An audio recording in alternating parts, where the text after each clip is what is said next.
when my friend and I saw The Matrix Resurrections on Christmas Eve. The movie was deja vu for us.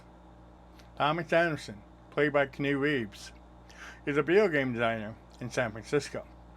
His team is working on the sequel to The Matrix trilogy called The Matrix 4. That happened to us 20 years ago. We worked at Atari when Enter the Matrix entered testing in late 2002. A video game with exclusive live-action video from The Matrix Reloaded, the first sequel to The Matrix. I'll show you how deep the rabbit hole went.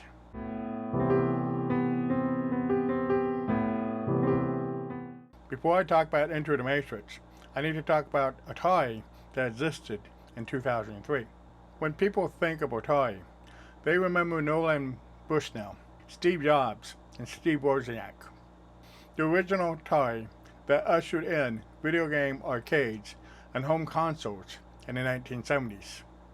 Jobs and Wozniak founded Apple Computer Company in July 1976.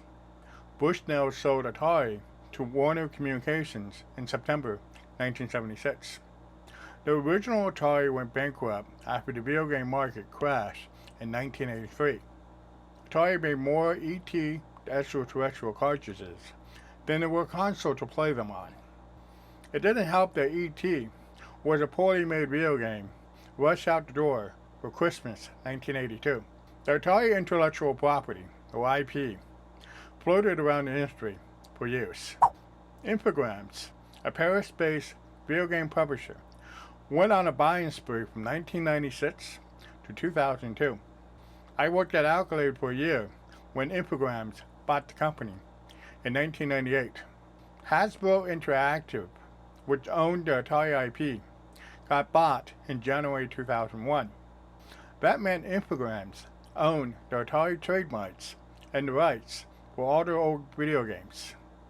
Many video game companies at that time moved to Southern California to be closer to Hollywood. The programming and marketing teams moved from San Jose to Santa Monica that summer. They blamed the testers for a thief who stole personal items from their cubes. When they moved to Santa Monica, the thief moved with them. The testers moved from San Jose to Sunnyvale, which was the home for the original Atari. That prompted speculation that the company might change its name. Infogrames became the new Atari in late 2001. Security for Enter the Matrix was tight to prevent leaks about the new movie, The Matrix Reloaded. The live-action video was about two minor characters in the movie who became the main characters in the game.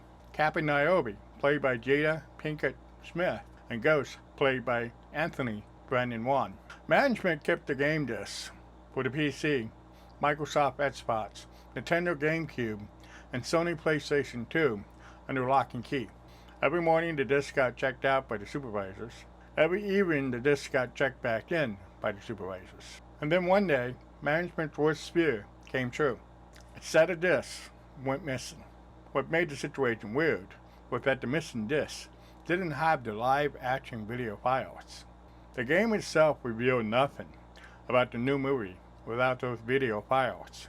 That left everyone puzzled as for why someone took the discs. When the discs didn't show up after a week, 5 testers got fired. As a lead tester working on other video game titles, I managed to avoid testing Enter the Matrix until the end. I had to test the rabbit hole in the GameCube, the final chase scene with the ship escaping a centaur in the tunnels. The rabbit hole that the player was supposed to see contained non-stop action. The rabbit hole I tested was a black screen. I did that for 3 whole days. According to legend, E.T. killed the original Atari, despite poor reviews. Enter the Matrix didn't kill the new Atari. The dot-com bust triggered declining video game sales and a slow descent into bankruptcy. Many people thought Infogrames paid 2 to 3 times what each studio was worth. The correct figure was more like 4 to 5 times. None of the studios worth much in a fire sale. When Atari filed for bankruptcy in 2013, all it had left to license was the Atari IP, selling old games, overpriced retro gaming machines, and blockchain products. Before the COVID-19 shutdown in early 2020, Atari licensed a deal for Atari-themed hotels in the real world. From what I've read recently, you might have to go to the metaverse to stay at an Atari hotel. That's it for today's show. Please comment, like, and subscribe, and turn on the notification bell to see more videos like this. Thank you for watching.